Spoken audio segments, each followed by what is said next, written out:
Good. Namaste, everyone. Good morning. So today I'm going to do ISHTA Diksha. It's the basic ISHTA initiation, the ISHTA meditation. But I would like to just sort of enlarge why it is so powerful and why I recommend you to do it daily. We develop in life a personality, a false identity from being exposed from our senses to life. We're not born with that personality. We're not born worrying. We're just born. And then the programming begins. It's kind of like a computer. You go to the Mac store, you get your computer, and then you program into it, and they become quite different, but really they look the same. So all of this programming that comes into us is not really real. Where does it even exist? In memory. In this thing called memory that we can hardly even recall stuff in. Can you think when you were 6 years old, what happened exactly? I mean, I don't even know about that, like 3 lives ago. So the memory, and then it gets a little colored, that you can say, no, this happened, and somebody who was there with you will say, no, that didn't happen. But 2 memories completely different. So we obviously are not that false identity that our memory made us. So we need to go back and feel who we really are.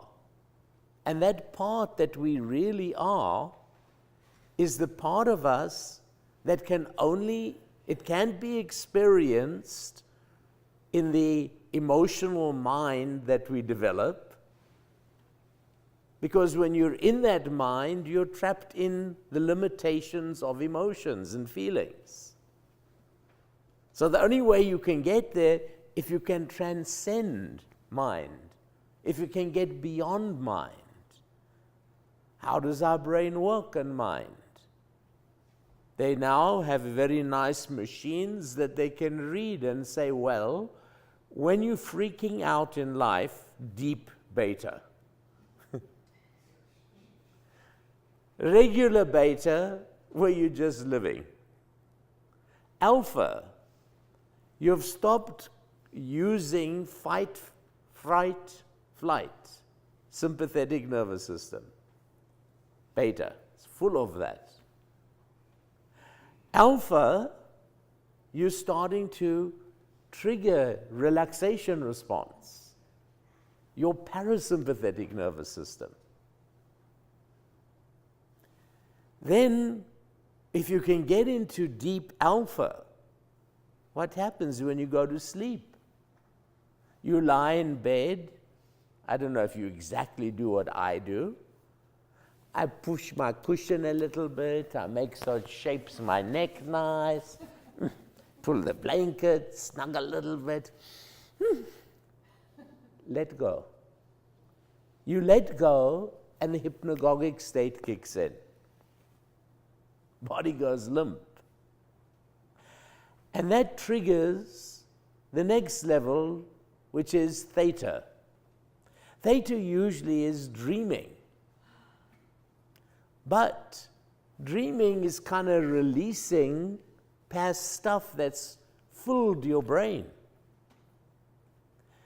If you can learn to visualizations, yoga nidra, how to use that theta wave to even change your emotions.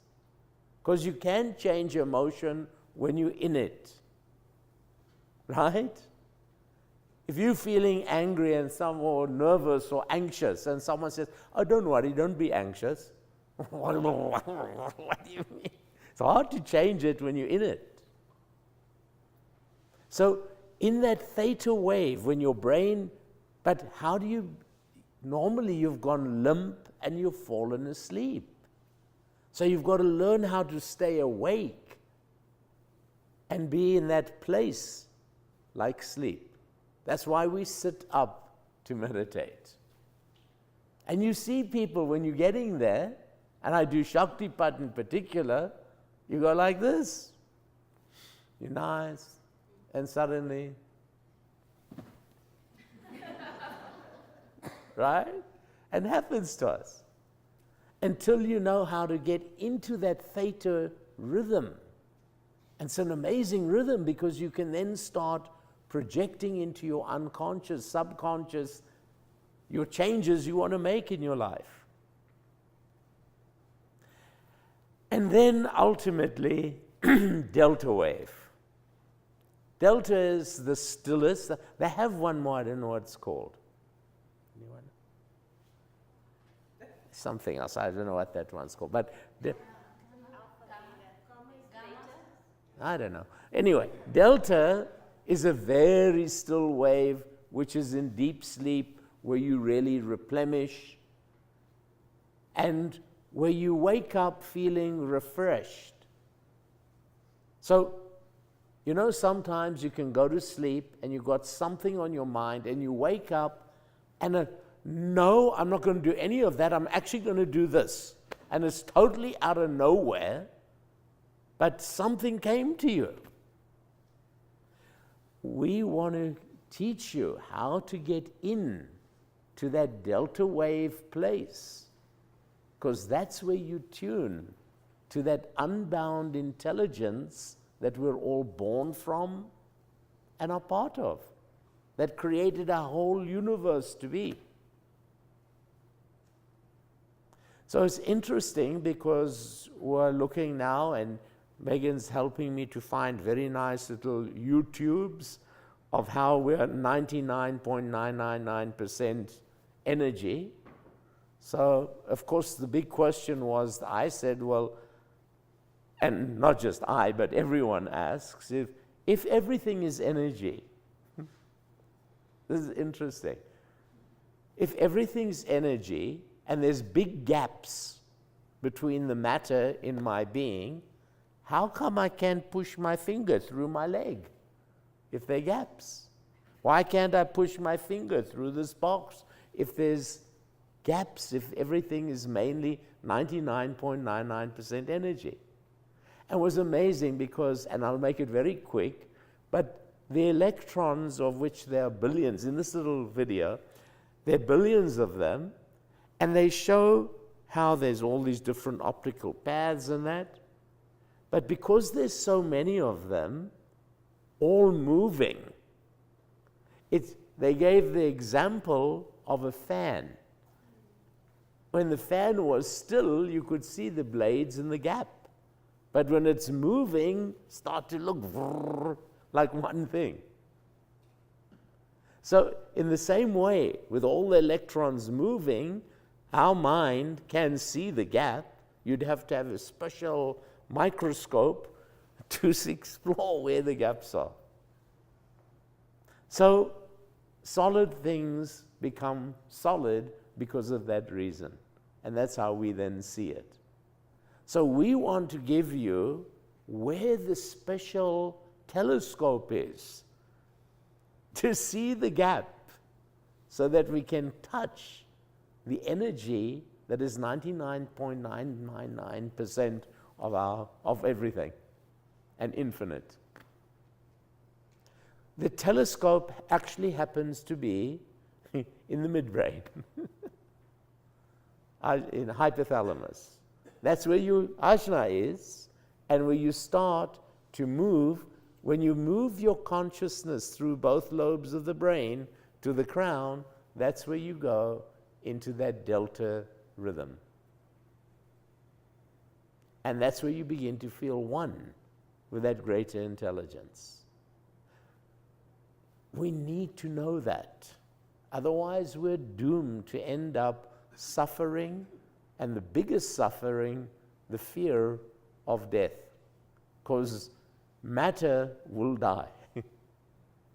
learn what the 99.99% is, and you'll be free. So, in the practice, we do first premeditative asana and kriya to stop us from being in the patterning of beta. Worry, anxious, business, work, projects. So when you start doing asana and feeling the kriya, saham, immediately slows that down. Then we do pranayama, and we start altering the prana flow in our body, which puts us into, because your breath and mind work together, puts you into alpha, deep alpha. Your senses withdraw, just as what happens when you go into hypnagogic state when you fall asleep. But if you're sitting tall and you've got good asana, it no longer looks weird falling asleep, like someone on the train who falls on you. Right? But same thing like this. Saint-like. When you sit tall and you just meditate, the energy goes. I saw a couple of you do it. Yeah, you all looked saint-like. Not like on the train. So, the pranayama gives us pratyahara, sense withdrawal, and to stay awake when your senses are in. So you can be in that theta rhythm. When you're in the theta rhythm, we practice trying to find energetic pathways in our body, because now the mind is not locked into the emotions, into the body.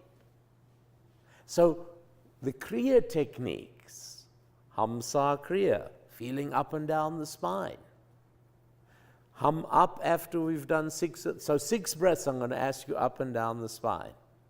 6 breaths, I'm going to ask you up the spine and expand into light. And we'll use this called Yoni Mudra. The pinky, ring finger, and thumb on the cheeks, pinky and ring finger, thumb on your ear, and the other fingers fall over the eye like that. And you breathe up, hum, and sa. Just let it expand into light. After you've done the hum, sa, up and down, you're starting to reach from theta towards delta. So when you do the hum up and sa down, that visualization opens the meridian, Brahmanadi. That when you're going to sit quietly and the energy comes up and expands, the telescope opens to be able to look deeper through matter, to be able to perceive what's beyond. So as soon as you see that light, you put a little saliva and you try and hold it there. Relax your jaw, roof of the mouth. Sustains pratyahara and keeps you in there. And as soon as you see the light, that from the middle of your brain, there's a release and your brain feels like it opens. When that happens, you go beyond mind, beyond emotion, beyond all the programmed false identity, and you feel one with the greater intelligence. And in that state, all your cells rebalance, all your problems suddenly will have answers. You'll actually become jolly, even in Manhattan. You'll find an inner joy, an inner harmony that will guide you through your living. So that's ISHTA Diksha. Very simple, phenomenal. Premeditative asana, sit comfortably, Nadi Shodhana, Hum Sa Kriya, up and down. Open that chord, find it. Hum up, Sa light. Moisten the point after 6 breaths. Jaw relaxed. Let that light develop. It will come. Soon as you are going into that deep alpha and that hypnagogic, the light will appear if you stay awake. So that the nerves that go from the optical nerve into 2 little ganglia in the middle of the brain, which create optical radiance, will kick in, and you'll see that glow. And doesn't have to be brilliant. Sometimes it's dull, sometimes it's more of an orb. Don't get carried away like, whoa, it was purple today with fringes, right? Because then you're getting back into the feeling and the emotion of it. It's the next step. As soon as you let the light and you're just there with it, you'll get that pop, that release from between the brain lobes. And your consciousness will move under the top fontanelle. And when you're there, you're in that place of just being in a state where you're tuning to the greater intelligence, called Brahman in yoga. In science, I don't know, maybe quantum field, I don't know, whatever, something. They're getting closer. They've got their own.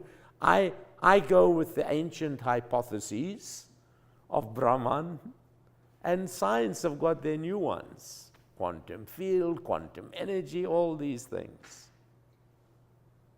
So it doesn't really matter, but it's very interesting, the parallel between the two.